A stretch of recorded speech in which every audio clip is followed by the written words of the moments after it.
E aí, turma, beleza? Turma, vamos dar continuidade a nosso curso, né? E hoje a gente vai para a aula 3 de processo penal. Hoje a gente vai falar de ação penal. Vamos lá? Vamos dar uma revisada, né? Na aula passada a gente estudou o inquérito policial. E quando a gente estudou o inquérito policial, a gente viu que ao concluir o inquérito policial, o delegado de polícia ele vai indiciar o investigado. E quando ele indicia, ele manda o inquérito policial para o juiz e o juiz manda para o MP, nas ações penais públicas, e o MP ele vai fazer o quê? Ele pode oferecer denúncia, pode requerer novas diligências ou pedir o arquivamento se não tiver a justa causa. Tranquilo? Então é o seguinte, quando o MP quando ele verifica que existe a justa causa, vamos lembrar? Justa causa, prova da existência do crime, indício suficiente de autoria. O que ele vai fazer? Ele vai oferecer denúncia. Beleza? Se oferecer denúncia, o que ocorre? O juiz pode ou não receber a denúncia. Se ele receber a denúncia, inicia o processo penal. E o processo penal ele vai iniciar com a ação penal. Então, a ação penal ele dá início ao processo penal. E como que vai iniciar? Quando que inicia a ação penal? Coloca aí, com o recebimento da denúncia. Então, com o recebimento da denúncia, iniciamos a fase processual. Saímos da fase pré-processual, que é o inquérito policial, e iniciamos a fase processual aqui na nossa persecução penal. Tranquilo? Então, a ação penal, ela inicia com o recebimento da denúncia. Tranquilo, gente? Vamos lá. Só que a ação penal vai ter algumas espécies de ação penal. É aqui que a gente começa, então, nosso estudo de ação penal. Vamos lá? Primeiro, a gente tem que dividir a ação penal em duas principais. Primeira ação penal que a gente tem é a ação penal pública. Ação penal pública. E a gente tem também a ação penal privada. Beleza. A gente tem a ação penal pública e a ação penal privada. Gente, qual a diferença entre a ação penal pública da ação penal privada? Vamos lá? Primeiro, a ação penal pública, quem é o titular da ação? O titular é o MP, Ministério Público. Nas ações penais públicas, quem é o titular é o Ministério Público, que representa o quê? Que representa o Estado, beleza? E na ação penal privada, quem é o titular é o que a gente vai chamar de querelante. Gente, quem é o querelante? É a vítima, também chamada de ofendido, ou seu representante legal, beleza? Primeira diferença, a ação penal pública, quem está processando é o Estado através do Ministério Público. Na ação penal privada, quem processa é a própria vítima ou seu representante legal, a gente chama esse cara de querelante. Qual outra diferença? A ação penal pública, a peça acusatória, a gente vai chamar de denúncia. Beleza? Denúncia é a peça acusatória das ações penais públicas. E na ação penal privada, a gente vai chamar a peça de queixa-crime. Queixa-crime. Então, toda vez que vocês ouviram falar de queixa-crime, a gente está falando da ação penal privada. Então, primeiro a gente está diferenciando essas duas espécies, pública e privada. Ação penal pública, quem é o titular da ação? Ministério Público. E a peça acusatória é a denúncia. Ação penal privada, a gente chama o titular de querelante, que é o próprio ofendido, o seu representante legal. E a peça a gente chama de queixa-crime. Beleza, gente? Vamos lá? Só que a ação penal pública e privada vai ter o quê? Vai ter outras espécies. Então, vamos lá. A ação penal pública, ela pode ser incondicionada. Ela pode ser uma ação penal pública condicionada. incondicionada. Gente, aí você fala, é uma ação penal pública condicionada ao quê? Ela pode ser condicionada à representação da vítima ou seu representante legal, ou pode ser uma ação penal pública condicionada à requisição do ministro da Justiça, a gente vai chamar de MJ, tá? Então, a ação penal pública pode ser uma ação penal incondicionada ou condicionada à representação da vítima ou requisição do ministro da Justiça. Aí tu vai perguntar, vamos lá, qual a diferença entre a ação penal pública incondicionada e da condicionada? Aí, gente, é o próprio nome diz. Se é ação penal pública incondicionada, ela não depende de nenhuma condição. Ou seja, o Ministério Público não precisa de que ninguém solicite, ninguém requisite para ele oferecer denúncia. Não precisa da representação da vítima. O Ministério Público ele pode oferecer a denúncia sem a representação do ofendido. Por isso que é incondicionada, o nome já te ajuda. Já a condicionada, ela precisa ou de representação da vítima ou de requisição do ministro da Justiça, e a gente vai ver daqui a pouco quais o crime que precisa de requisição do ministro da Justiça. Tranquilo, gente?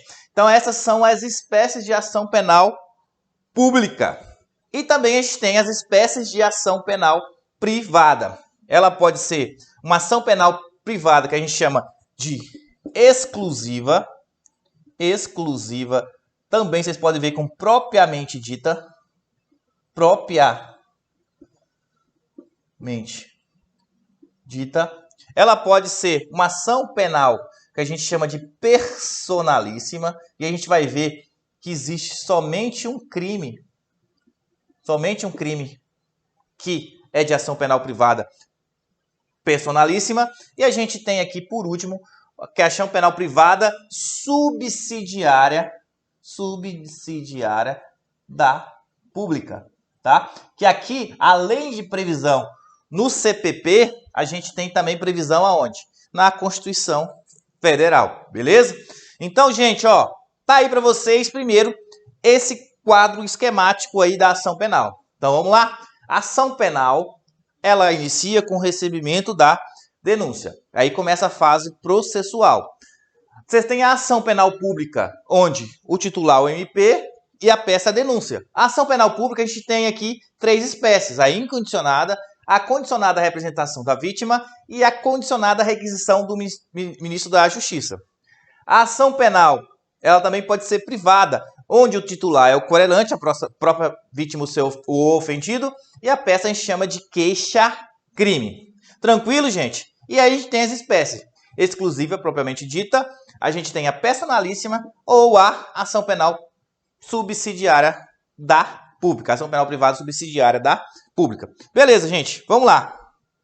Aí você está perguntando, como que eu vou saber a ação penal de cada crime? Gente, aí é mais fácil do que parece. Como é que eu vou saber? Aí você vai saber o seguinte, ó. Nas ações penais privadas e na ação penal pública condicionada, coloca aí, ó. Na ação penal privada e na ação penal pública condicionada, vai ter o quê? Vai ter previsão legal, tá? Então, para mim saber se uma ação penal privada ou ação penal pública condicionada à representação é previsão legal. Então, é só olhar o quê? Olhar a própria lei. O artigo vai dizer que aquela ação é privada e também o quê? Vai ver lá no própria lei. Então, a lei ela vai indicar nesses casos. Vamos lá, então? A professora me dá um exemplo de uma ação penal privada. O exemplo que a gente tem é os crimes contra a honra de uma ação penal privada, né? Olha lá o artigo 138, 139, beleza? 140, os crimes contra a honra, injúria, difamação e calúnia. Beleza. Então, e uma ação penal pública condicionada à representação? O crime de ameaça lá do artigo 147 do Código Penal, ele é um crime o quê? Ele é um crime condicionado à representação. Beleza? De uma ação penal condicionada à representação. Por quê? Porque você for ver lá no artigo 147, o próprio artigo, ele fala isso, tá? Se você ver lá também no final lá dos crimes contra a honra, eles vão falar que lá precisa o quê? É mediante requerimento da vítima ou seu representante legal. Beleza. Então, quando for uma ação penal pública condicionada à representação e quando for ação penal privada, precisa o quê? Está na lei, tem previsão legal e a gente olha só o artigo. E quando então vai ser ação penal pública incondicionada? Quando eu vou saber? Aqui, gente, a gente fala que ela tem o quê? Coloca aí, ó, caráter residual, né?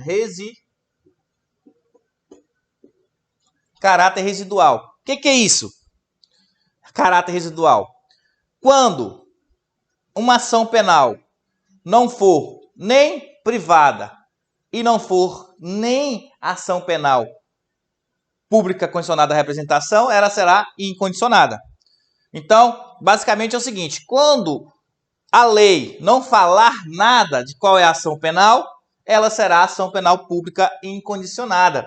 Professor, qual o crime? Gente, a maioria dos crimes são de ação penal pública incondicionada, beleza? Então aqui, gente, ó, a gente já, né, esquematizou a ação penal, a diferença de ação penal pública para privada. A gente viu a diferença, né, de ação penal pública para ação penal privada. E a gente viu aqui como eu saber qual crime, qual é a ação daquele crime. Então vamos só repetir para não errar mais. A ação penal privada e a ação penal pública condicionada à representação, a própria lei vai falar, tem previsão legal. Demos exemplos, crimes contra a honra na ação penal privada e o crime de ameaça, que é uma ação penal pública condicionada à representação. E a ação penal pública incondicionada, quando vai ser? Quando não falar nada. Quando você lê o artigo e não falar nada de ação, ela será pública incondicionada, que é a maioria dos crimes. Um exemplo, o crime de homicídio. Beleza? É só basicamente o seguinte, quando você fala de uma ação penal pública, o Estado tem interesse naquele crime. Então, por exemplo, o crime de homicídio é um crime grave. Então, o Estado tem interesse de processar aquela pessoa. Quando eu falo de uma ação penal privada, eu estou falando o seguinte, eu estou falando que aí o Estado ele vai deixar o próprio indivíduo, porque a gente está falando aqui não de um interesse público, e sim de um interesse mais individual de processar aquela pessoa. Beleza? Essa é a diferença. Gente, aqui a gente terminou as espécies de ação penal. No próximo a gente vai ver cada uma de forma individual. A gente vai destrinchar a ação penal pública condicionada à representação, ação pública condicionada à requisição do ministro da Justiça e a ação penal privada e suas espécies, beleza?